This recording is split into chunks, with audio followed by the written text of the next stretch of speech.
There has been a very concerning rise in hyperconsumerism and microtrends online and just the overall encouragement of bad spending habits.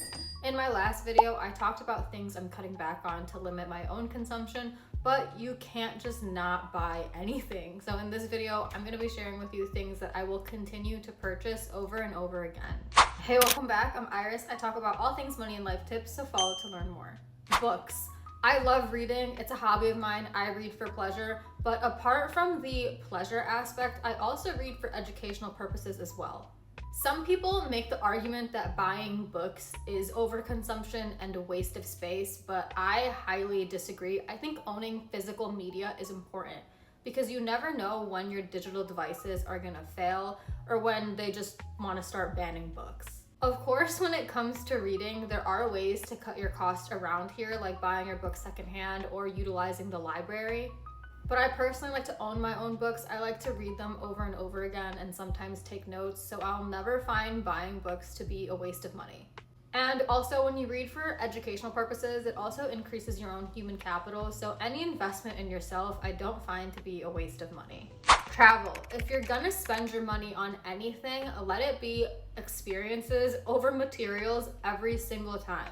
You will quite literally never regret going on a trip, but you'll probably regret that sweater that you bought that you're not gonna wear 6 months from now. Especially if you're young, this is the time to really be prioritizing travel because in terms of responsibilities and health, this is the best time to go. If you're in like your early 20s, it's likely you don't have many large responsibilities like family or kids. In terms of health, this is like the peak time to go.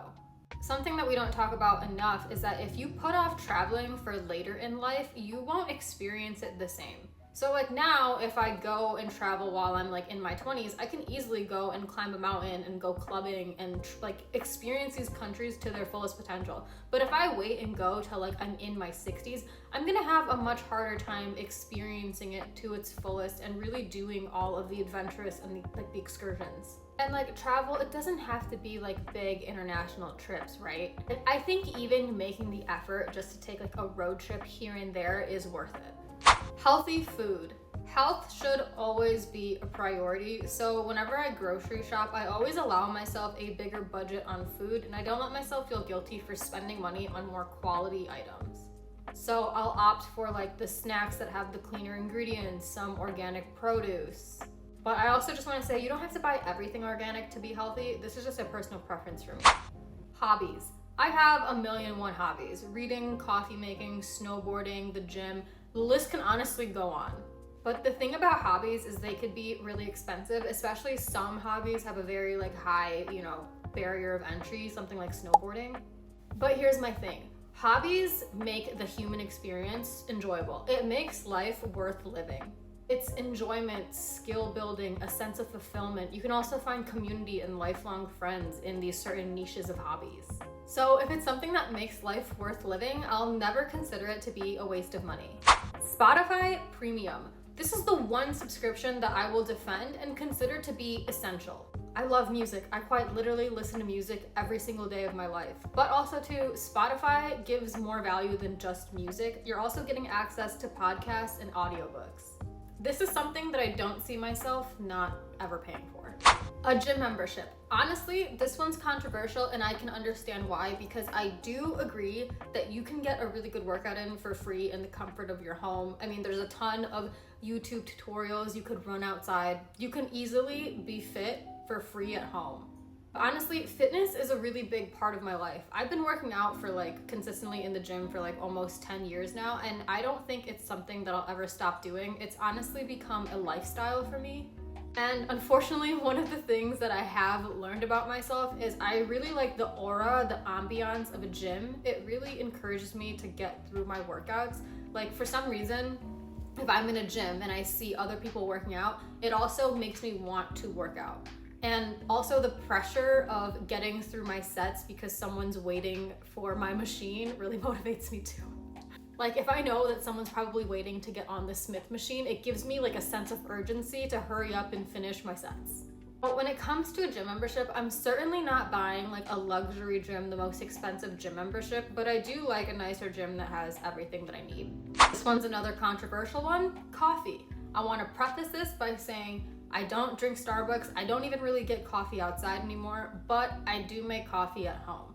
Now, the thing is that I'm still buying coffee is that I have a Breville machine, I have an espresso machine. So I like to invest into more expensive coffee beans because I actually really enjoy coffee. And honestly, I am a little bit of a coffee snob, so I do notice the difference between like a higher quality bean. But again, I love coffee, it makes life worth living. It's like my favorite part of the day, honestly. And the way I justify this spend is that if I'm making my coffee at home, I'm still technically saving money, right? Hanging out with friends, going out to eat, getting a drink, doing some kind of activity, I will always leave a little room in the budget for. Now, hanging out with friends, it doesn't have to be costly, and honestly, you could really just do it for free at your guys' homes. But I really don't mind spending money on this because I think it's important to invest in your community. Again, the point of life is to do things with the people that you love, so if it makes life worth living, again, it's worth it. Supplements. Probiotics, fish oil, vitamins, protein, they will always be in the budget for me. The way that I view supplements and honestly anything health related is I look at it more as preventative maintenance. In America, we don't have free healthcare, so having health problems can be very costly. I actually think one of the leading causes of bankruptcy in America is medical debt, which is honestly not even a word to other countries. So in my opinion, any way to prevent any kind of health illness is more of an investment. Again, we have another controversial one, credit card annual fees. I actually only have 2 credit cards with annual fees. I have the Chase Sapphire Preferred and the Capital One Venture X. Both are very good travel credit cards. The way that I look at these annual fees is I think it's worth it because what you pay in the annual fees, you get back from the card in different kinds of rewards. Also, the way that I do my spending is I put all of my spending on a credit card and then I pay it off on time and in full every single month. So if you're gonna be using your credit cards responsibly like that, then it's definitely worth it to invest in cards that will give you the rewards back that you're looking for. If I were to be doing all of my spending on a debit card, I would get absolutely nothing back in return. For owning both cards, I spend about $500 a year just in annual fees to own the cards, but in my opinion, it's worth it because of how often I use these cards for travel. I will say though that doing this and getting yourself into like the credit card game is only worth it if you're responsible with credit. If you're not responsible with credit, you're better off just using a debit card. Because regardless of how good the rewards are, they're only good if you're gonna pay it off on time and in full every single month. If you're someone that gets yourself into credit card debt, it's not worth it. iCloud storage. I know you could probably use other forms of storage that are probably much cheaper than iCloud, but honestly, I like iCloud. I've been an Apple user for years and I have everything backed up onto my iCloud.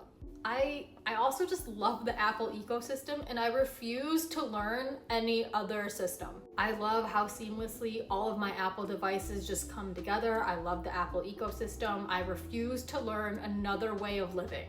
And also, I love that with my iCloud, wherever I am, whatever device I'm on, I can pull up exactly what I need to within a few minutes. If I had like an external hard drive or something like that, I couldn't really have that ease. Honestly, iCloud to me is just super convenient and it can't be beat. And since I use iCloud storage for my business, I am able to write off this expense. So then, therefore, I don't really feel bad. Networking events. Listen, I'm probably the most introverted person on the planet. I absolutely hate networking. It's probably my least favorite thing to do, but it's actually super beneficial. Professionally, this can really help you climb the ladder, but also personally, this can really help develop your own social skills. I've also met some really good friends at networking events too. As someone who's super introverted like myself, I always am so uncomfortable at networking events, but by the end of it, I'm actually super happy that I went because I always leave with something valuable. Of course, you can find free networking events that are being hosted in your cities, but the ones that I have been to in the past require travel and like buying passes and access to get into. But I will continue to pay to go to at least one of these per year because I have found them to be very beneficial. I went to FinCon last year and I'm going again this year.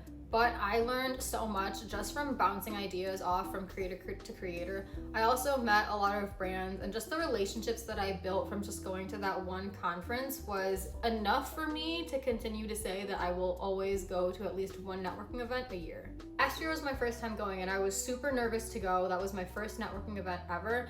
And once I left it, I was very happy that I pushed myself out of my comfort zone. I felt like I really worked on my own social skills and getting over my social anxiety. And two, I learned so much from other creators about their strategy, the creator economy, monetization. Even just moving forward, I definitely want to try and push myself to go to even some free networking events. I think it's super beneficial. Now, no matter how much you cut back on consumption, you can't not buy anything entirely. I just really want to make sure that moving forward, the things that I will continue to consume and purchase add value to my life. I want to be really conscious of my consumption and not mindlessly accumulating more and more junk. But everyone's idea of valuable is different, so what are things that you will continue to consume? Thanks for watching, and I'll see you in the next one.